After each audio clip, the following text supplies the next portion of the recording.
Obama bitch slapped GM and Chrysler. He basically came down and said, you know what, your plan sucks, and we're not buying it.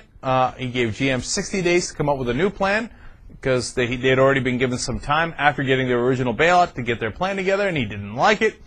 Chrysler's only got 30 days, and they have to work out some sort of deal with Fiat SPA, which is an Italian manufacturer, to get acquired, merged, etc., and they better do it quick. And on top of that, he booted the GM CEO, Rick Wagner, who'd been there since 2000. Rick is now licking his wounds, and he's trying to feel better about himself, especially because he got a retirement fund worth $20 million. Wall Street Journal had a glowing article about Tim Geithner over the weekend.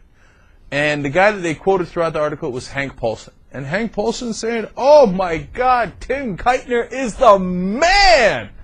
I've been working with him and he's following up on what I was doing. And we're on the same wavelength as this. And as I'm reading it, I'm thinking, oh boy, this can't be good. Now, if you were unsure and you got lost in the details of, you know, how the toxic asset plant works, or which side is right, which side is wrong. Now, let me ask you a simpler question. Just one that, you know, that I think everybody can understand.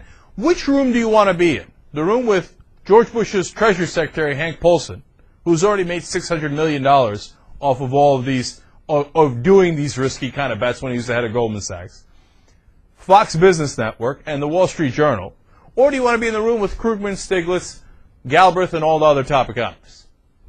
We can't fight the 1 billion Muslims in the world, and it's absurd to say that all Muslims are like the terrorists. That's like saying all Christians are like Jeffrey Dahmer, or take the worst Christians you can find, or the worst Jews or the worst Hindus, and say all Hindus and Jews and Christians are like that. It's of course not right. It's un-American, and they have the freedom of religion. And every community pulls this, because I know they get annoyed by the traffic, and especially the Muslim angle. I know, but you got to let them have their freedom of religion. Muslims. I understand what you're saying.